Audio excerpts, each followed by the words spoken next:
നമസ്കാരം. യാത്രാലഹരിയിലേക്ക് എല്ലാവർക്കും സ്വാഗതം. ഇന്ന് ഒരു പ്രത്യേകതയുണ്ട്.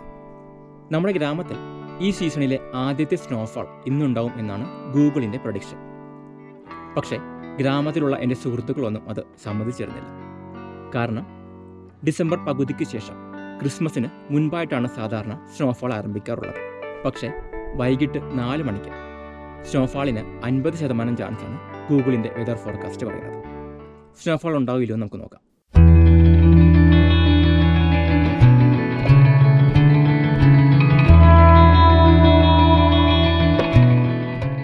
സാധാരണ ഒരു മഴയ്ക്ക് ശേഷമാണ് മഞ്ഞുവീഴ്ച ഉണ്ടാവാറുള്ളത്.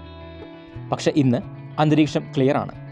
മഴയ്ക്ക് യാതൊരു സാധ്യതയും കാണുന്നില്ല. അതുകൊണ്ട് തന്നെയാണ് സ്നോഫാൾ ഉണ്ടാകാനുള്ള ഗൂഗിളിൻ്റെ പ്രവചനം ഗ്രാമത്തിലെ സുഹൃത്തുക്കൾ തള്ളിക്കളഞ്ഞത്. ബെറ്റ് വയ്ക്കാമെന്ന് താക്കൂർ ബ്രോ പറഞ്ഞെങ്കിലും ഗൂഗിളിനെ അത്രയ്ക്ക് അങ്ങ് വിശ്വാസമില്ലാത്തതുകൊണ്ട് ഞാൻ സാഹസത്തിന് മുതിർന്നില്ല. തണുപ്പ് കാലത്ത് ഇവിടെ വൈകിട്ട് 5 മണിയോടെ ഇരുട്ട് പരക്കും. പിന്നെ കൊടും തണുപ്പായിരിക്കും. ഇരുട്ട് പരക്കുന്നതുവരെ കാത്തിരുന്നു. അവസാനം നിരാശയോടെ ജനലും വാതിലുമെല്ലാം അടച്ച് അകത്ത് കയറി.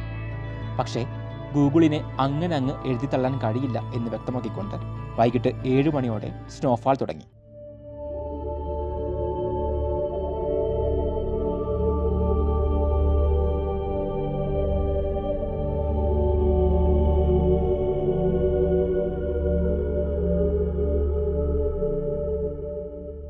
സീസണിലെ ആദ്യത്തെ സ്നോഫാൾ 1 മണിക്കൂറോളം തുടർച്ചയായ മഞ്ഞുവീഴ്ചയായിരുന്നു.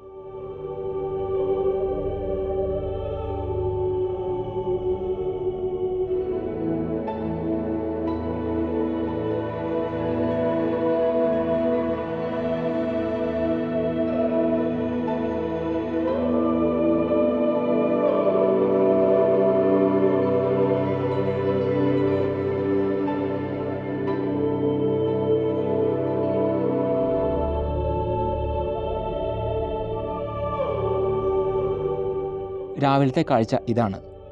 ചുറ്റുപാടും മഞ്ഞു പുതച്ചു നിൽക്കുന്ന ഹിമാലയ നിരകൾ.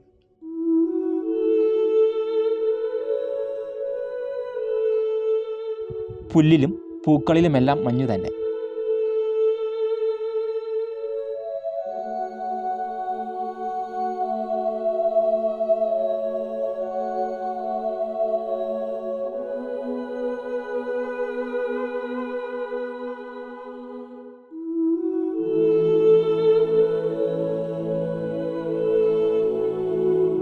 മഞ്ഞുകാലത്തെ ഇവിടുത്തെ ജീവിതം എങ്ങനെയായിരിക്കും എന്ന് വിശദമാക്കുന്ന വീഡിയോ ഉടനെ ഉണ്ടാവും. Stay tune to യാത്രാലഹരി.